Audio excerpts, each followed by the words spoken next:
কদিনেই হোটেলের সব আয়োজন শেষ করে ফেলা হয়েছে।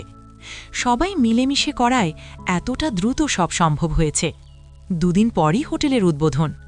ববিতা ভীষণ চিন্তায় আছেন, তাই এসেছেন শাশুড়ির কাছে, একটু কথা বলে যদি মন হালকা হয়।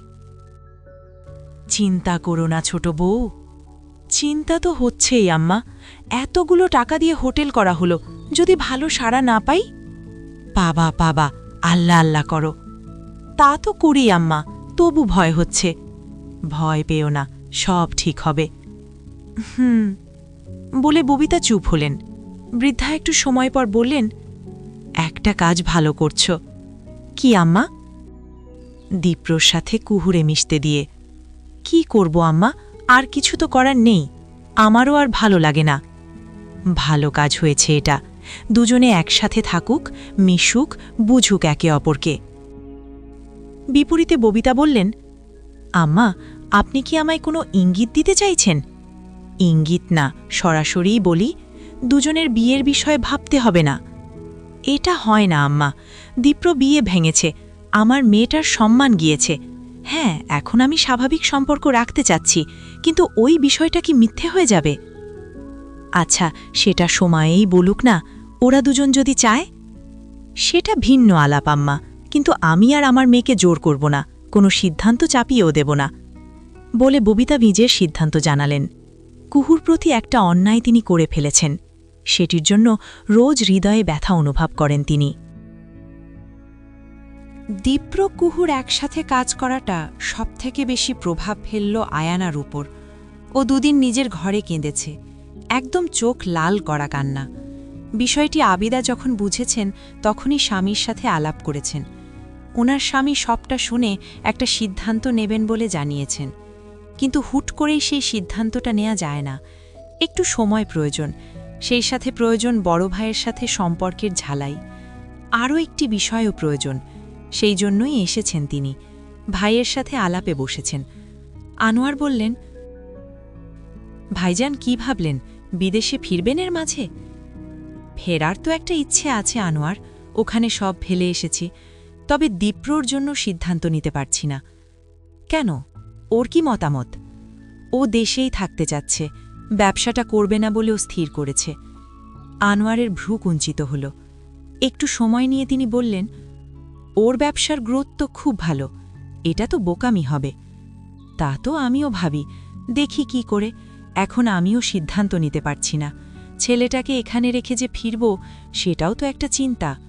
হাসলেন আনোয়ার, বললেন, কি যে বলেন ভাইজান, চিন্তা কিসের, এখানে আমি আছি, দীপ্র কি আমার ছেলে নয়? হ্যাঁ, তোরা তো আছিস, তবু ওকে নিয়ে চিন্তা হয়, আমার একমাত্র সন্তান। আনোয়ার আরও কিছু কথা বলে এলেন কক্ষে। সেখানে আগে থেকেই আবিদার সাথে আয়ানাও ছিল। বাবাকে দেখেই আয়ানা বলল, চাচ্চুকে বিয়ের বিষয় বলেছ? এত তাড়া কিসের? তাড়া কিসের মানে? তুমি বুঝো না বাবা, কুহুর নজর দীপ্র দাদাভাইয়ের ওপর। শোনো, এত দ্রুত চাইলেই বলা যাবে না, সম্পর্কটা আরেকটু মজবুত করতে দাও। আবার কিসের মজবুত? আবিদা, মেয়েকে সামলাও, ওর মাথা খারাপ হয়ে আছে। আমি যদি বিয়ের বিষয়ে বলি আর ভাইজান রাজি না হন, তখন কি হবে ভেবেছে ও? আবিদা মেয়ের দিকে চাইলেন, চোখের ইশারায় শাসন করে বললেন, তোর বাবার কথার গুরুত্ব বুঝতে পারছিস? আয়ানা জবাব দেয় না, ওর যে আর সহ্য হয় না। দীপ্র দাদাভাই কুহুকে সাথে নিয়ে এখানে ওখানে যাচ্ছে, আর ও সেসব চেয়ে চেয়ে দেখছে, কিচ্ছু করতে পারছে না। লম্বা একটা লিস্ট নিয়ে এসেছে দীপ্র, কুহু নিজের ঘরে। দীপ্র ঠকঠক আওয়াজ করে বলল, ঘরে তোই? কুহু পড়ছিল। ইদানিং তার মনটা একটু স্থির হয়েছে, পড়াশোনা আর হোটেলের কাজে মস্তিষ্ক ব্যস্ত হয়েছে, দূর হয়েছে নিজের একাকিত্ব, তাই দুঃখটা আগের মতন টের পায় না। কুহু বই রেখে বলল, আছি। লিস্ট নিয়ে ভেতরে প্রবেশ করল দীপ্র। কুহু বসা ছিল, দীপ্রকে দেখে দাঁড়িয়ে গিয়েছে। বস। এক পলক দেখে নিয়ে বলল দীপ্র। কুহু বসল। দীপ্র লিস্টে থাকা খাবারের নামগুলো বলে বলল, কোনো কিছু অ্যাড কাট হলে জানা। কুহু মেনুর লিস্ট হাতে নিল, ভালো মতন পড়ল, তারপর বলল, স্কুলের বাচ্চাদের জন্য আলাদা কিছু করার কথা মাথায় এসেছিল। মা কিছু হেলদি নাস্তা বানাতে পারে, ওগুলো যদি লাভ ছাড়া ওদের জন্য দেয়া যায় তাহলে ভালো হয়। এতদিন পর কুহুর মস্তিষ্ক ঠিকঠাক কাজ করতে পারছে। দীপ্র একটু সময় নিয়ে বলল, আইডিয়া ভালো, বাচ্চাদের জন্য সুবিধা হবে, কিন্তু হোটেল আর স্কুল বেশ খানিকটা দূরে, এটা কিন্তু সমস্যা।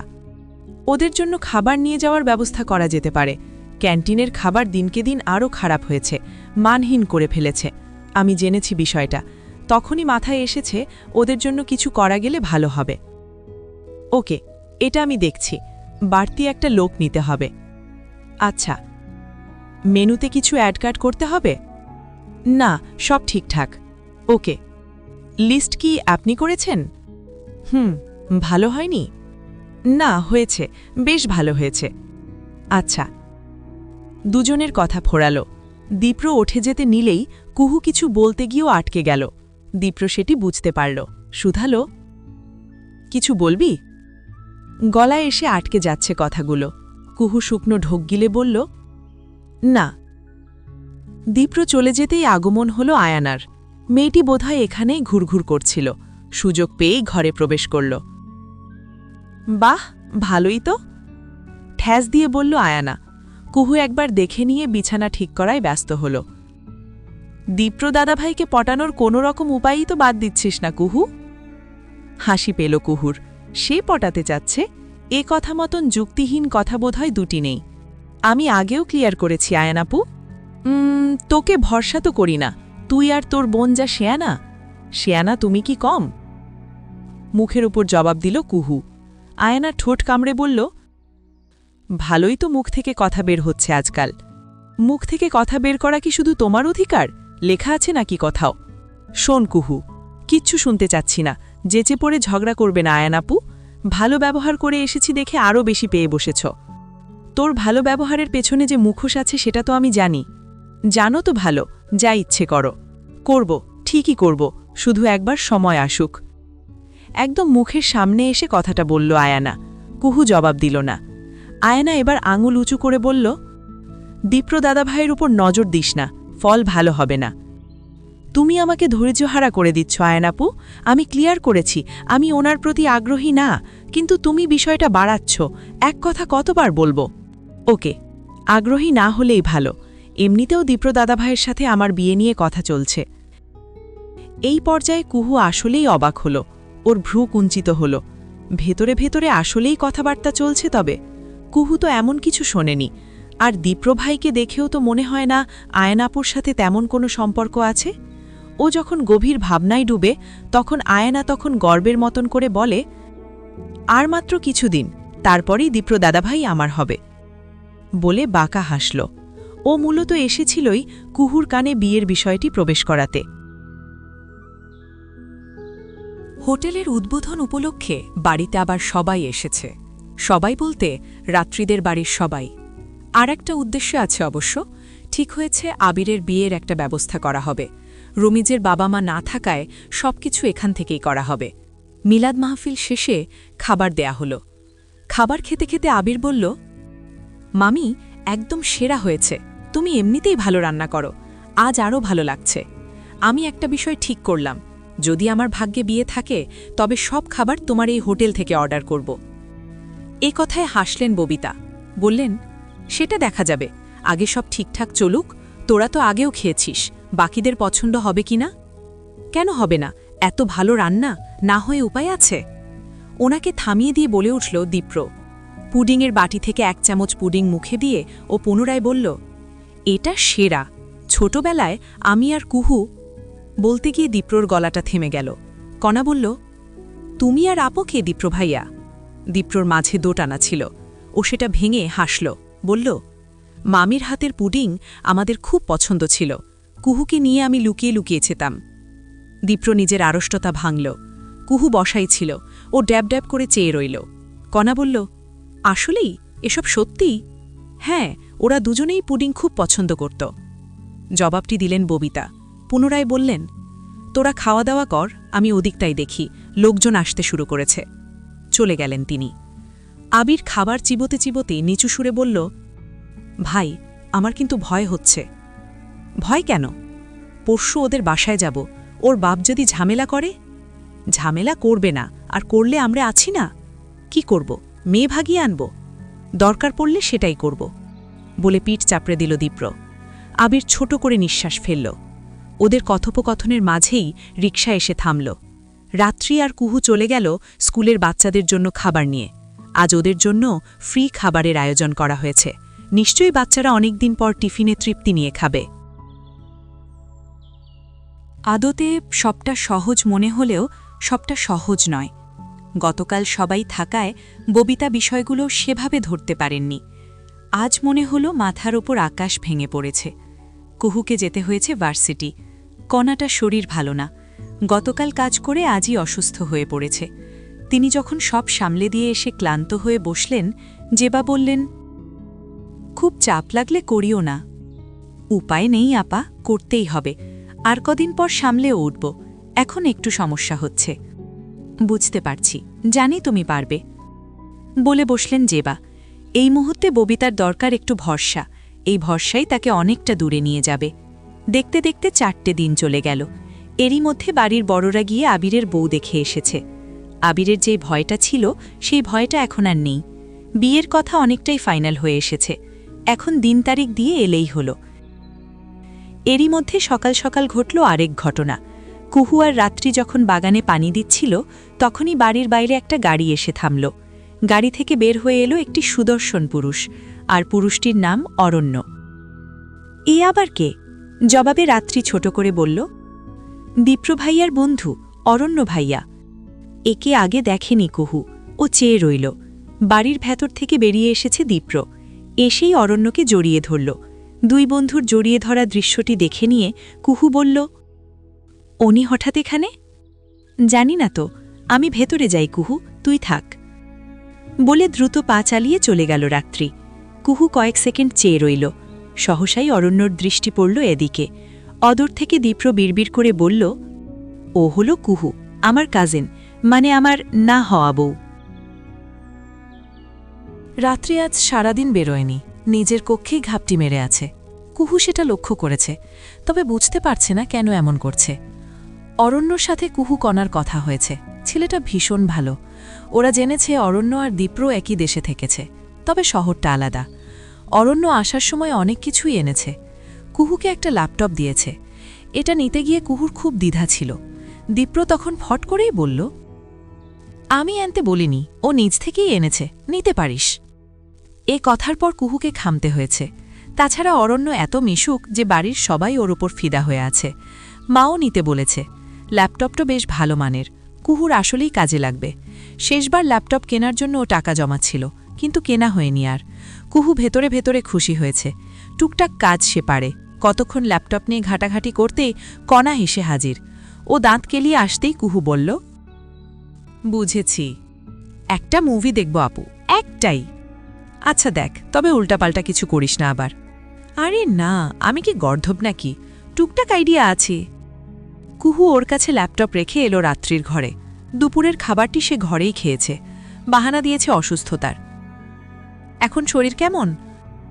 জড়সড় হয়ে বসেছিল রাত্রি। কুহুকে দেখে একটু চমকালো। তুই? কি হয়েছে তোমার? রাত্রির চোখে দ্বিধা। কুহু ওর পাশে বসল। কয়েক সেকেন্ড মৌন থেকে বলল, অরণ্য ভাইয়াকে নিয়ে সমস্যা। রাত্রি কি বলবে বুঝল না। ও অসহায় চোখে তাকালো। আমি তো একেবারে বাচ্চা না রাত্রিপু। মেয়েটি হার মানল, ছোট করে বলল, তোকে তো প্রায় সব বলে কুহু, এটা বলা হয়নি অরণ্যর সাথে আমার একটা সম্পর্ক ছিল। কুহু অবাক হল না। ও কিছু একটা বুঝতে পারছিল, তবে নিশ্চিত ছিল না। ছিল, এখন নেই? না, ব্রেকআপ হয়েছে কিছুদিন আগে। কেন? শুধু শুধু ওকে যা নিষেধ করি তাই করে। আমার সম্পর্কের বিষয় লয়াল, আমার ভয় হয় ও থাকে বাইরের দেশে, এত মেয়েদের সাথে মেলামেশা করে। বল, আমার ভয় লাগবে না? কুহু কিছু বলল না। রাত্রি ছোট করে বলল, কিন্তু ও হুট করে এখানে কেন এলো বুঝলাম না। সেই জন্যই তুমি চিন্তায়? বলতে পারিস, আমার আসলেই কিছু ভালো লাগছে না, আমি মুভ অন করতে চাই, বলে রাত্রি হতাশার নিঃশ্বাস ফেলল। কুহু কিছু বলতে পারল না, শুধু চেয়ে রইল রাত্রিপুর দিকে। দীপ্রর সাথে কুহুর আড়ষ্ঠতা ভেঙেছে অনেকটাই। সেই সাহস থেকে বোধহয় দীপ্রর কক্ষে এসেছে ও। রাত্রিপুকে চিন্তায় দেখে ওর ভালো লাগছে না।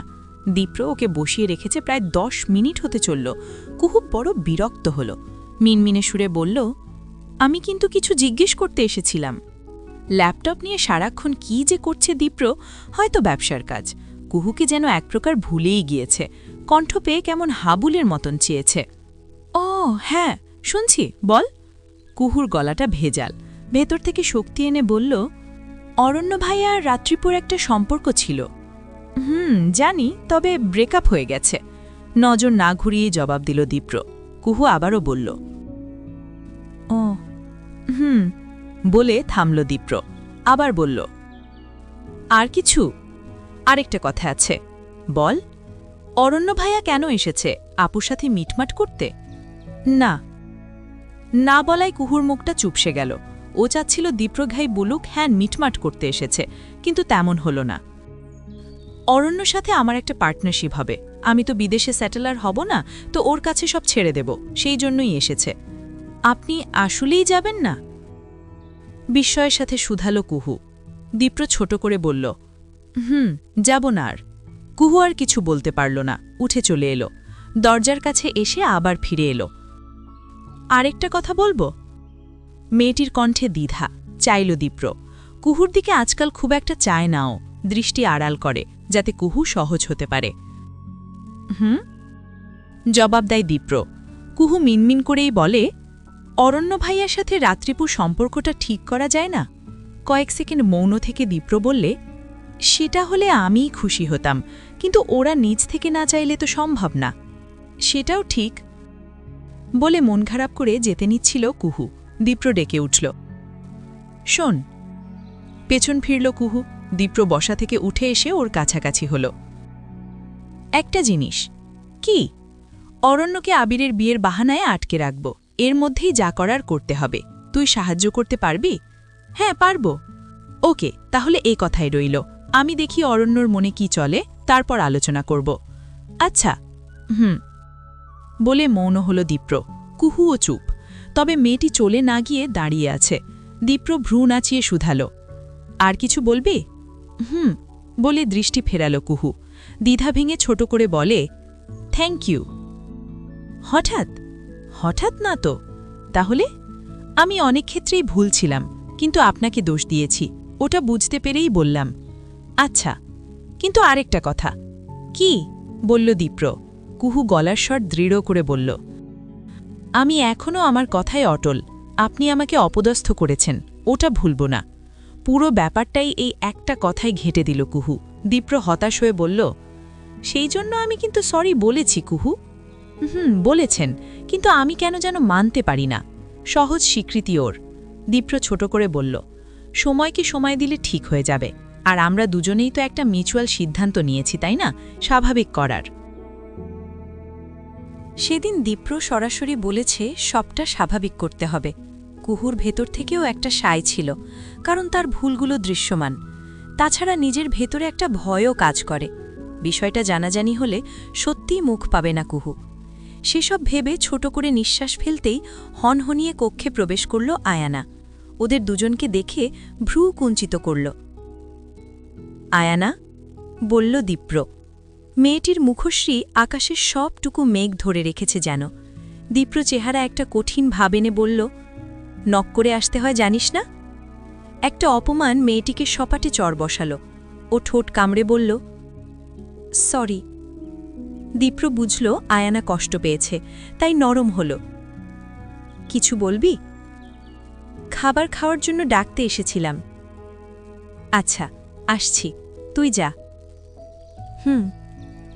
বলে চলে গেল আয়ানা। ওর যাওয়ার পানে চেয়ে কুহু চিন্তায় পড়ল, আয়ানাপু এই রাগ তার ওপর না ওঠালেই হল। রাত্রিকে রাতের খাবারে আসতে হয়েছে। বাড়িতে এত মানুষ যে এক টেবিলে জায়গা হচ্ছে না। শেষমেশ ঠিক হলো ওদের বাড়ির মাঝে যে বাধাই করা উঠানের মতন জায়গা আছে, ওখানে মাদুর বিছিয়ে খাওয়া দাওয়া হবে। ছোটবেলায় বাচ্চাদের এভাবেই বসিয়ে খাওয়াতো। বিষয়টা বেশ মজাদারও। কুঞ্জ হৈ হৈ করে মাদুর নিয়ে এলো। কণা মাদুর বিছিয়ে দিল। আমি আগে বসব, বলে লাফিয়ে বসে পড়ল কুঞ্জ। আবিদা ছেলেকে শাসনের মতন করে বললেন, কুঞ্জ, খাওয়ার সময় এভাবে ছুটোছুটি না কুঞ্জ, ভদ্র হয়ে থাকো। আমি তো ভদ্রই, ভদ্র না বলো কনাপু? কণা হেসে বলল, বাড়ির নারী সদস্যরা খাবার এনে রাখছেন। উঠানের একপাশে কতকগুলো বেঞ্চের মতন রাখা, ওখানেই বসে আছে রাত্রি আর কুহু। রাত্রির বুকের ভেতর কেমন ধীম ধীম করছে। রাত্রিপু, বল কুহু। রাত্রি যেন ক্লান্ত, তাকে বিষণ্ণতা চেপে ধরে আছে। কুহু ভনিতা ছাড়াই বলল, তুমি কি সবটা সাধারণিক করতে চাও? না রে কুহু, ওর সাথে আমি সুখী হব না। ও আমাকে আসলে ভালোই বাসে না। ভালোবাসলে আমি ব্রেকআপ করার পর ঠিকই খোঁজ নিত, কিন্তু নিল না। খুব ইগো বেয়াদবটার। জবাবে কিছু বলতে নিচ্ছিল কুহু, তবে ওকে আটকে দিল অরণ্য আর দীপ্রর আগমন। আবির আগে থেকেই উপস্থিত আছে। দীপ্র আর অরণ্য গিয়ে বসল ওর সাথে। জেবা প্লেট এনে দিয়ে রাত্রি আর কুহুকে উদ্দেশ্য করে বললেন, কিরে, তোরা আয়। ওদেরকেও এবার উঠতে হলো। আয়ানা একটু আগেই এখানে এসে বসেছে। ওর পাশ ধরেই বসল রাত্রি আর কুহু। কণা বসেছে অন্য দিকটায়, কুঞ্জকে সাথে নিয়ে। রাত্রি, কুহু, একটু তোরা খাবার বেড়ে দে তো, আমি ওদিকে যাই, বসে আছে সবাই, বললেন ববিতা। সারা দিন হোটেল সামলে এখন সংসারেও তিনি ঘোড়ার মতন দৌড়াচ্ছেন। মায়ের এমন গতি কুহুকে অবাক করে। তিনি না থাকলে সত্যিই ভেসে যেতে হতো। কুহু আর রাত্রি উঠে গিয়ে খাবার পরিবেশন করতে লাগল। তবে বিপত্তি হল অরণ্যর বেলায়। খাবারের বাটি কুহুর হাতে ধরিয়ে দিয়ে রাত্রি বলল, তুই দে তো, আমি পানি নিয়ে আসি। পানির জগ নিয়ে উঠে গেল রাত্রি। অরণ্য স্বাভাবিকভাবেই বসেছিল, কথা বলছিল দীপ্র আর আবিরের সাথে। রাত্রির কণ্ঠ পেয়ে ফট করে নজর ফেরাল, যদিও পুরোপুরি দেখতে পেল না। সায়েরের মুখোমুখি পড়তেই হল। ও থমথমেভাবে বলল, আমাকে এখনো ক্ষমা করা যায় না? না, যায় না। প্লিজ কুহু। সায়ের, আমি বলেছি আমার সামনে না আসতে। তুই কেন বুঝিস না ভাই? তোকে ভালোবাসি। এই কথাগুলোর জন্যই আমার বিরক্ত লাগে। তোকে বলে বলে ক্লান্ত। ওকে পাশ কাটিয়ে চলে গেল কুহু। সাথেই ছিল লাবিবা। ওর দিকে অসহায় হয়ে চাইল। একটা কথাও না, তোর জন্য আমি আর কিচ্ছু করব না। লাবিবা, তুই তো বোঝ একটু।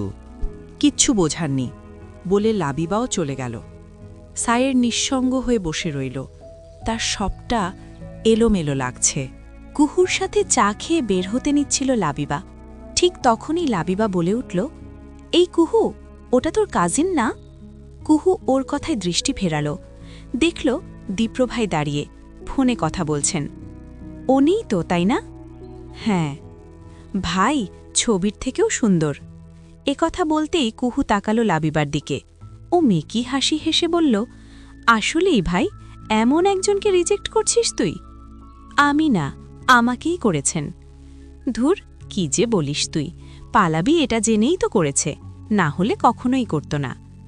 কে জানে, যাকে ওসব কথা। উনি হলো আয়ানাপুরের প্রেমিক। মুখটা খারাপ করাবি না, তোর এই কাজিনকে পেলে আমি আসলেই চড় দেব। ওর কথায় হেসে ফেলল কুহু। বলল, আরে তুইও না। আমি কি? ওই মেয়ের জন্যই সব এলোমেলো হলো। থাক, বাদ দে, চল আমরা যাই। বলে সামনের দিকে এগোতে যাচ্ছিল কুহু। তখনই দীপ্রর ডাক কানে এলো, কুহু। ও ভেবেছিল দীপ্রভাই বুধে অন্য কাজে এসেছেন, কিন্তু এখন দেখা যাচ্ছে তিনি এদিকে এগিয়ে আসছেন। কুহু চোখ ছোট ছোট করে চাইল। কি ব্যাপার বলতো, ওনার সাথে তোর মিটমাট হয়েছে নাকি? নাকি আবার আমাকে ধরবে?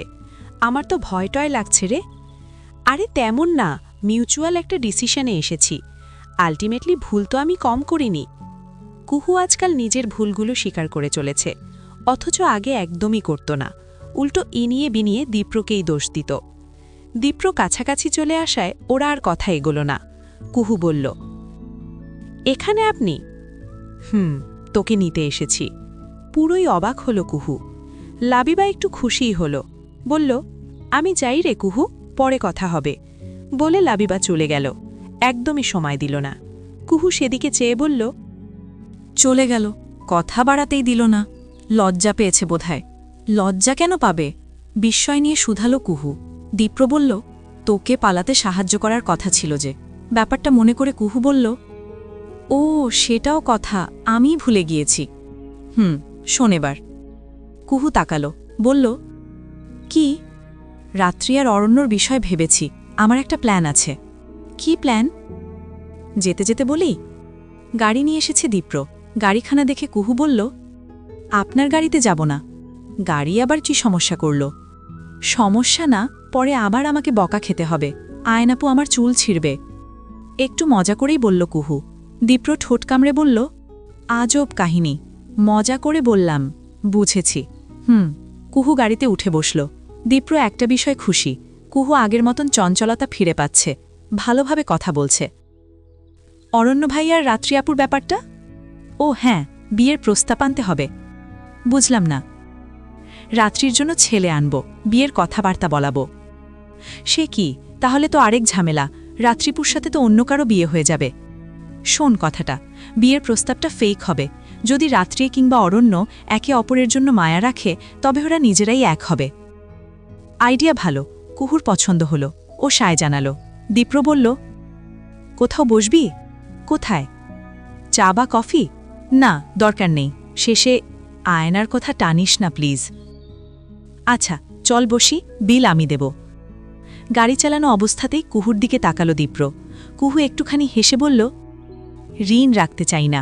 ও, কিন্তু আমাকে ঋণী করতে চাচ্ছিস? বলতে পারেন।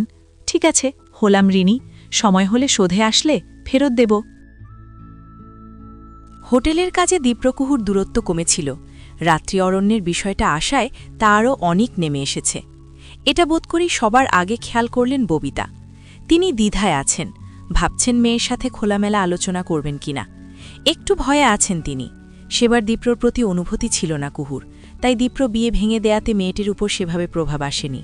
কিন্তু এই মেলামেশাতে যদি অনুভূতি চলে আসে, তখন তো আরেক ঝামেলা। রাতের বেলা এই বিষয়টি নিয়েই কথা বলতে এলেন তিনি। মেয়ের সাথে খোলামেলা আলোচনা করলেন। কুহু বলল, আমি এসব নিয়ে ভাবি না মা, আর কারো দোষও নেই। তুই সব স্বাভাবিক করছিস, আমি খুশি। কিন্তু কুহু, শেষে মনটা হারিয়ে না বসলেই হয়। হারাবো না বলে মায়ের হাতখানা স্পর্শ করল কুহু। অনেকটা দ্বিধা নিয়েই স্পর্শ করেছে ও। এতিমখানায় ঘুরে আসতে মন চাচ্ছে, অনেক দিন হয় যাওয়া হয় না। কণাকে নিয়ে যাব কি? হ্যাঁ যা, আরেকটা কাজ করা যায়, ওদের জন্য একবেলার খাবার রান্না করে দিই যদি। এটা তো আরও ভালো হয়। তোকে আরও একটা কাজ করতে হবে, বাচ্চাগুলোর কি কি লাগে না লাগে সেসবের একটা লিস্ট করতে হবে। পারবি তো? পারব। কাদের যে সম্পত্তি পেয়েছিল তার সিংহভাগ এতিমখানার জন্য বরাদ্দ করে রাখা। অনেক আগে থেকেই ওরা এতিমখানা চালিয়ে এসেছে, কিন্তু সম্পত্তি ভাগের সময় এতিমখানার দায়িত্ব কেউ নিতে চাইল না। শেষমেশ কাদেরই নিলেন দায়িত্বখানা। তিনি সন্তানদের জন্য সামান্য কিছু অংশ রেখে বাকিটা বরাদ্দ করলেন এতিমখানার জন্য। ধানি জমি থেকে বছরে যে আয় হয় তার সবটাই যায় এতিমখানাতে। আগে কাদের ফান্ডিং করে আরও কিছু টাকা দিত, তিনি চলে যাবার পর সবটা তো এলোমেলোই হলো। তাই এখন বাচ্চাদের অসুবিধাই হয়। এ খবরটি ববিতার কানে এসেছিল, কিন্তু তিনি নিজেই যে অসহায়, কি করবেন বুঝে ওঠেননি। সেই দুঃখী থেকে এতিমখানায় যেতেও পারেননি। এখন যেহেতু ব্যবসা দাঁড় করালেন, তাই ভেবেছেন কিছু অংশ এতিমখানার জন্য রাখবেন। মা চলে যেতেই কুহু ল্যাপটপ নিয়ে বসল। ল্যাপটপে আজ সোশ্যাল অ্যাকাউন্ট অ্যাড করেছে। ও লগ ইন করতেই শুরুতে চোখে পড়ল দীপ্রর আইডিখানা। কুহু যখন স্ক্রোল করতে গেল তখনই ভুলবশত ফ্রেন্ড রিকোয়েস্ট চলে গেল। এদিকে বান্দা দীপ্র নিমেষেই অ্যাকসেপ্ট করে নিল। কুহু হতাশ হয়ে মেসেজটা পাঠালো। ভুলে রিকোয়েস্ট চলে গিয়েছিল, রিমুভের আগেই দেখি অ্যাকসেপ্ট। মেসেজ সিন করল দীপ্র, তবে উত্তর দিল না। কুহু ঠোঁট কামড়ে কিছু একটা বলতে নিতেই খেয়াল করল দীপ্র তাকে আনফ্রেন্ড করে দিয়েছে। বিষয়টা কুহুকে বোকা বানিয়ে দিল। সে একটু ভাব নিয়ে ইট মেরেছিল, কিন্তু পাটকেলটা দীপ্র ঠিকই দিল। একটা ছোট বিষয় কুহুকে তাড়া করে বেড়ালো। দীপ্র ভাই এভাবে পাটকেল মারবে তাও যদি বুঝত, তবে ভুলেও মেসেজটি করত না।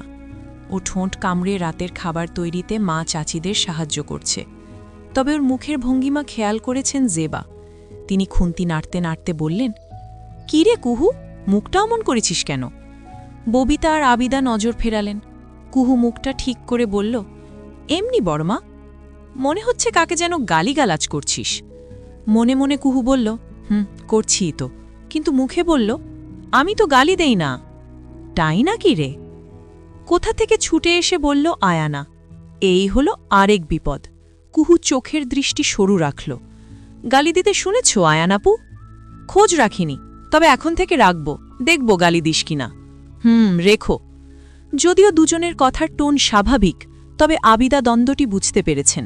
তিনি বললেন, খাবার রেডি হয়ে গেছে, দুজনে গিয়ে সবাইকে ডেকে আনো। কুহু যেই না পা বাড়াতে যাচ্ছিল, অমনি আয়ানা বলে উঠল, আমি দীপ্র দাদাভাইকে ডাকতে গেলাম। ওর অমন তাড়াহুড়ো আগ্রহ রান্নাঘরে থাকা সবাইকেই ভাবিয়ে তুলল। ববিতা আর জেবা একে অপরের মুখের দিকে চেয়েছেন।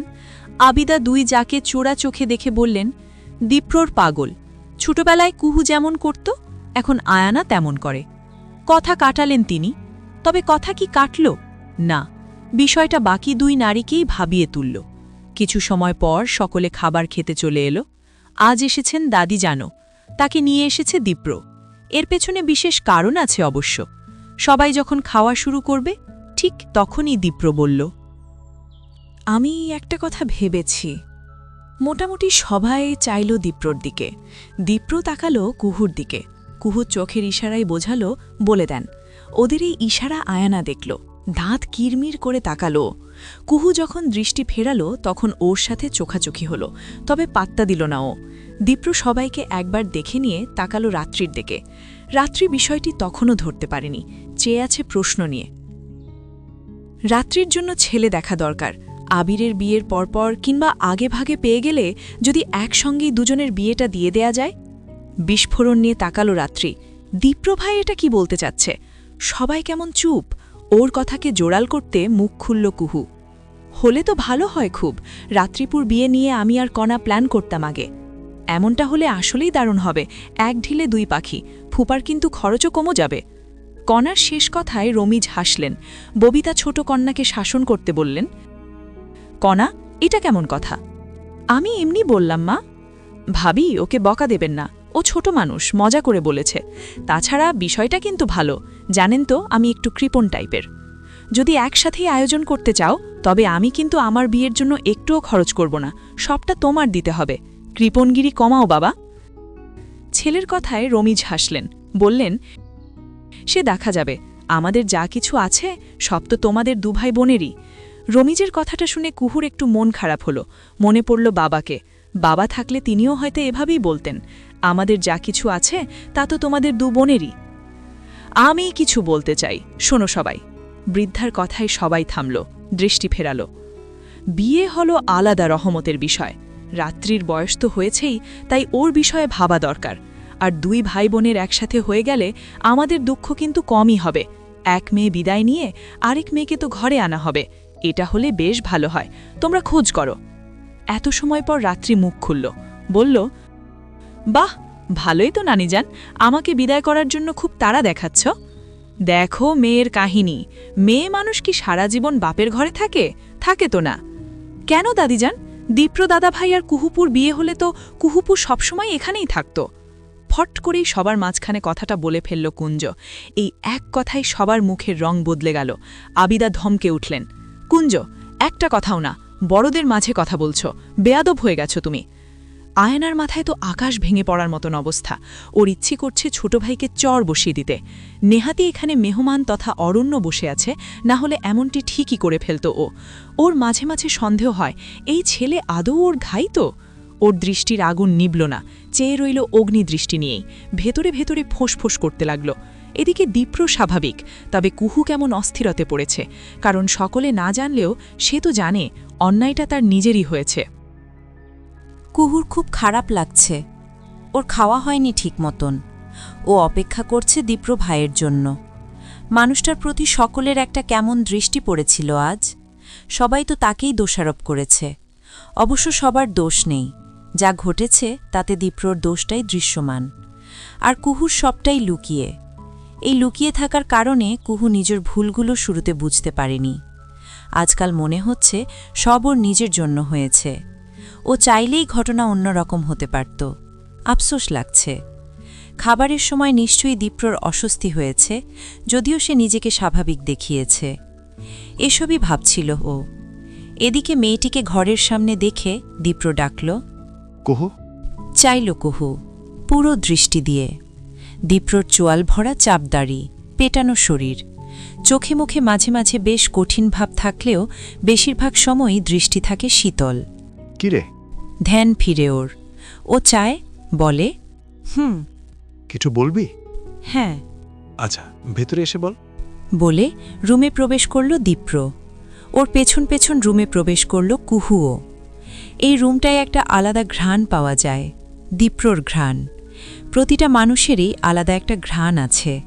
ছোটবেলায় দীপ্রর শরীরের ঘ্রাণ কুহুর খুব পছন্দ ছিল। না দেখেই মানুষটার আগমন ধরতে পারত। কিন্তু আজকাল পারে না, আগের মতন টানে না। এই দূরত্ব, এই হারিয়ে যাওয়া দীর্ঘদিনের তৈরি। ওর দৃষ্টিখানা নামানো। কি যেন বলবি? একটা অস্বস্তি কুহুর গলা চেপে ধরল। ও শুকনো একটা ঢোক গিলে নিজেকে ঠিক করে নিল। বলল, আপনি চাইলে বলে দিতে পারেন। যদিও দীপ্র বুঝেছে, তবুও না বোঝার ভান করে বলল, কি বলবো? এই যে আমি পালাতে চেয়েছিলাম। বলার হলে আগেই বলতে পারতাম। আজকেও কথাটা উঠল। আমার এখন খারাপ লাগছে। আমার জন্য দোষী হয়েছেন, ঋণ বেড়ে যাচ্ছে আমার। দীপ্র হাসল, বলল, ঋণ বাড়া মাঝে মাঝে ভালো, দরকারের সময় শোধে সমেত ফেরত নেওয়া যায়। ওর কথার মানে কুহু কি বুঝল? হয়তো না, বোঝারও কথা না। ও ফ্যাল ফ্যাল করে চেয়ে রইল। খারাপ লাগাটা মুখশ্রীতে দৃশ্যমান। দীপ্র সেটা দূর করার প্রয়াস থেকে বলল, খারাপ লাগার কিচ্ছু নেই, আমরা এখন সব ঠিক করে নিয়েছি না? আর পুরোটাই ঘটেছে ভাগ্যের জন্য। ভাগ্যে বিশ্বাস করিস তো? করি।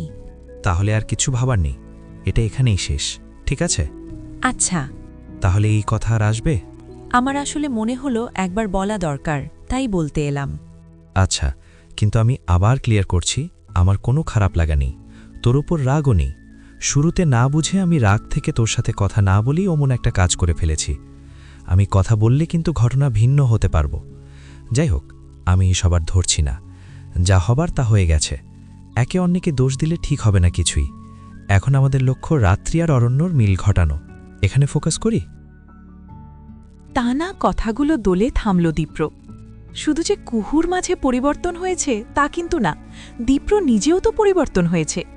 আগে খানিক রাগ ক্ষোভ থেকে সবকিছু করত, আর এখন সবটা বুঝিয়ে বলে, খুব সুন্দরভাবে পরিস্থিতি সামলে নেয়।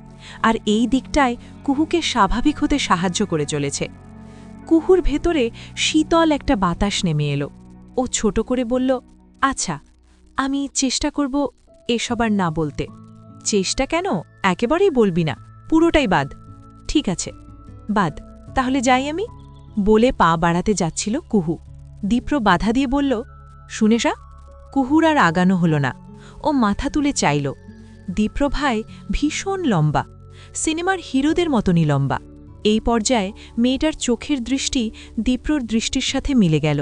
দীপ্র চোখ দুটো স্থির রেখেই বলল, কুহু, তুই কিন্তু এখনও আমার আদরেরই আছিস, সব থেকে আদরের।